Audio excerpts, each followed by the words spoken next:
नमस्कार, आप देख रहे हैं of the record with Shivendra. आज हम जिस बारे में आपसे बात करने जा रहे हैं वो बेहद गंभीर है।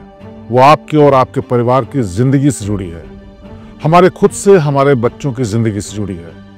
इसीलिए इस वीडियो को अंत तक देखिए और सोचिएगा, समझिएगा कि आखिर आपके आसपास हो क्या रहा है। क्या कभी आपने सोचा है कि दुनिया के सबसे ज्यादा पॉल्यूटेड शहर में रहना कैसा लगता है? आज आप जब इस वीडियो को देख रहे हैं तो देश की राजधानी दिल्ली एनसीआर एक गैस चैम्बर में बदल चुकी है। एयर क्वालिटी इंडेक्स यानी AQI 450 और 500 के आसपास है, जो कि बेहद गंभीर श्रेणी में आता है। ग्रेड 3 लागू कर दिया गया है, स्कूल बंद करने की बात है, निर्माण कार्य को रोकने की बात है और एक बार फिर वर्क फ्रॉम होम का संकट आ गया है। लेकिन सीधा सवाल यह है कि आखिरकार ये संकट आया क्यों? ये संकट एक दो बार नहीं आता है, बल्कि हर साल आता है। लेकिन इसका कोई भी समाधान ना तो सरकारें निकालती हैं और ना ही कोई और। क्या हम इतने बेबस हैं कि अपनी हवा को भी साफ नहीं रख सकते? क्या हम अपने बच्चों को एक बेहतर भविष्य तो दे ही नहीं पा रहे हैं, लेकिन क्या भविष्य के लिए साफ हवा भी नहीं दे पाएंगे? सबसे पहले हम इसी खतरे की बात करते हैं, क्योंकि असलियत में ये खतरा ही नहीं, ये हवा नहीं, बल्कि हम जहर पी रहे हैं और अपने बच्चों के लिए भी वो छोड़ रहे हैं जो उनके लिए जानलेवा साबित हो रहा है। WHO का सुरक्षित वार्षिक मानक PM 2.5 कितना खतरनाक है कि केवल 5 माइक्रोग्राम प्रति घन मीटर ही अलाउड है, और दिल्ली आखिर कहाँ है? 400-500 के बीच। ये 70 से 80 गुना ज्यादा है। यह है PM 2.5 और PM 10 का मानक। और माइक्रो आतंकवादी, जिसको हवा के रूप में है, सीधे आपके खून के बहाव में बह रहा है और इसका नतीजा आने वाली पीढ़ियां भुगतेंगी। अब इसका आपकी सेहत पर क्या असर होगा, सबसे पहले ये समझिए। सबसे पहले ये श्वसन तंत्र यानी रेस्पिरेटरी सिस्टम पर असर करता है, जिससे हमें अस्थमा, COPD और बच्चों में फेफड़ों के विकास के रुकने की समस्या पैदा होती है। फिर ये शरीर के भीतर खून को गाढ़ा कर देता है, जिससे हार्ट अटैक की समस्या पैदा होती है, खतरा पैदा होता है। और ये इतने गुना बढ़ जाता है कि हार्ट अटैक की संख्या में लगातार वृद्धि हो सकती है। यानी जो बच्चे आज स्वस्थ हैं, भले ही उनको कोई बीमारी न हो, लेकिन इस हवा के चलते भविष्य में उनको हार्ट अटैक हो सकता है, वो भी बेहद कम हुए। लेकिन मेडिकल रिपोर्ट इस बारे में क्या कहती है, ये भी समझिए। लॉन्सेट जैसी प्रमुख मेडिकल रिपोर्ट के मुताबिक भारत में हर साल 15 लाख से ज्यादा मौतें सीधे तौर पर वायु प्रदूषण यानी एयर पोल्यूशन की वजह से होती हैं, और उनसे जुड़ी बीमारियां जानलेवा साबित होती हैं। अब जब हालात इतने बदतर हैं तो हमें इसे साइलेंट पैंडेमिक क्यों नहीं कहना है? साइलेंट पैंडेमिक ही है एक तरीके से, क्योंकि चुपचाप आता है, जान लेता है और चला जाता है। किसी से आप शिकायत नहीं कर सकते, सरकार को सवालों के घेरे में नहीं खड़े कर सकते। नई रिसर्च बताती है कि इसका सीधा संबंध डिमेंशिया से भी है, यानी भूलने की बीमारी, और बच्चों के समझने और विकास की भी मुश्किल होती है। यानी बच्चों का जो दिमाग डेवलप हो रहा होता है, ये एयर पोल्यूशन उनके दिमाग को विकसित करने से रुकता है।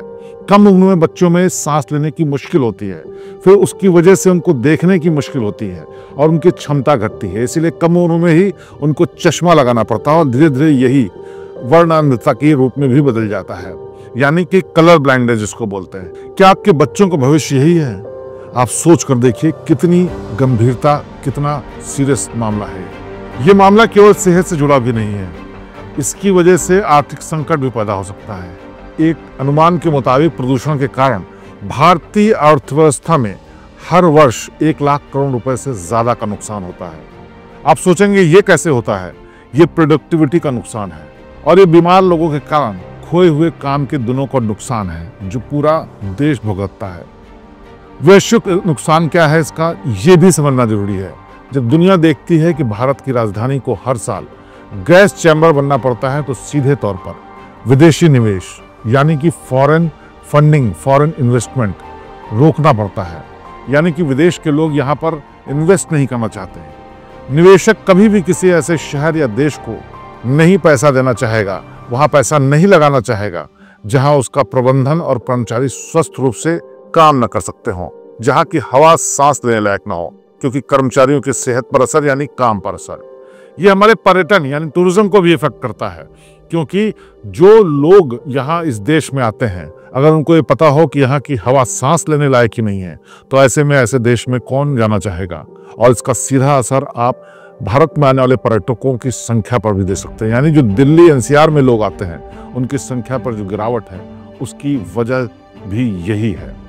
इसके चलते देश से तमाम लोग, वो जो संपन्न होते हैं, जो लोग किसी काबिल होते हैं, वो भी छोड़कर जाते हैं, क्योंकि उनको लगता है कि ये शहर रहने लायक भी नहीं है। इसीलिए देश छोड़ करके जाने के लिए मजबूर हो जाते हैं, जहां कम से कम उनको साफ सुथरी हवा तो मिल सके। हम अपनी विफलता जब देखते हैं तो उसको मानने से इनकार कर देते हैं। सरकारें एक दूसरे के ऊपर आरोप लगाती हैं। आप अगर नजर डालेंगे तो हमारे पड़ोसी देश चीन का शहर बीजिंग 2013 साल 2013 तक दुनिया के सबसे प्रदूषित शहरों में से एक था। लेकिन आप यकीन करेंगे, ये दिल्ली की तरह होने के बावजूद भी उन्होंने वहां पर एक स्कीम चलाई, वहां पर एक प्लान शुरू किया जिसको कहते थे ब्लू स्काई प्लान, यानी नीला आसमान कर देंगे। उन्होंने कोयले से आधारित सभी संयंत्रों को बंद कर दिया, गैस और बिजली का उपयोग अनिवार्य कर दिया। सख्ती सरकार ने ऐसी की कि किसी ने अगर नियम को तोड़ा तो उसके ऊपर बड़ा जुर्माना लगेगा। उत्सर्जन कानूनों को सख्ती से लागू किया।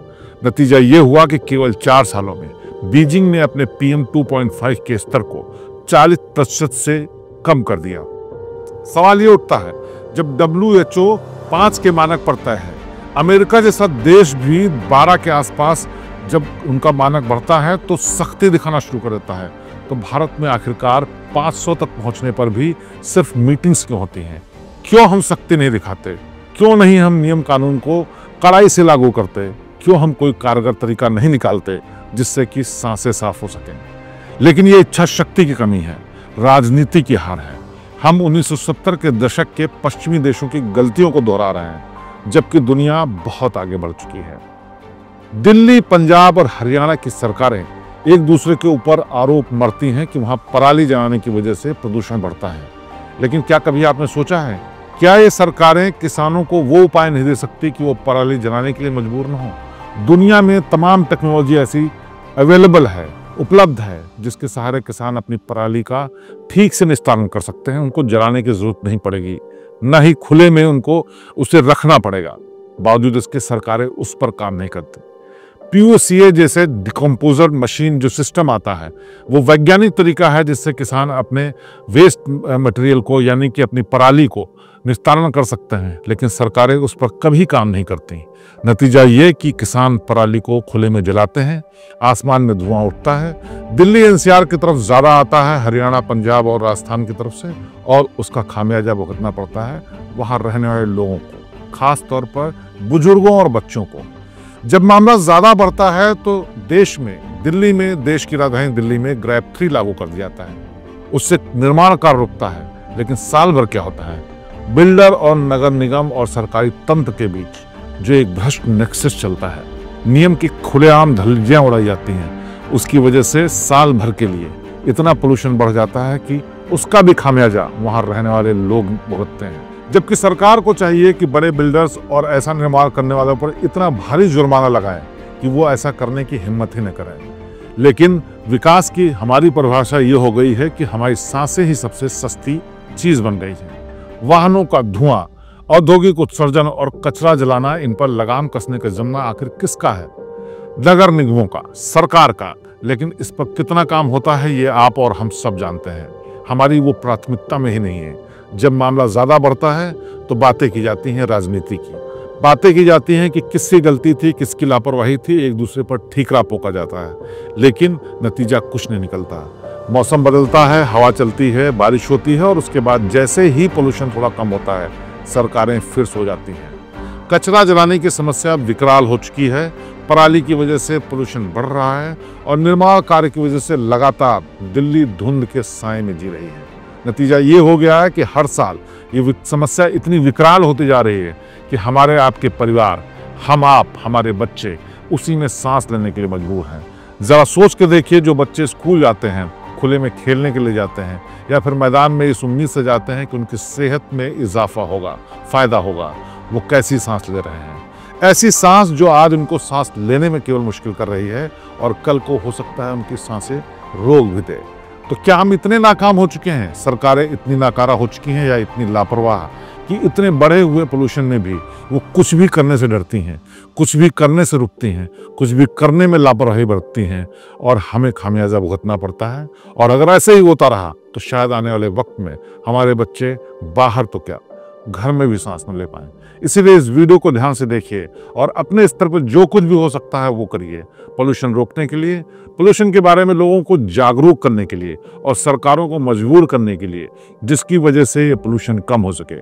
वरना दिल्ली एनसीआर क्या, बाकी के शहर भी रहने लायक नहीं रह जाएंगे। नमस्कार।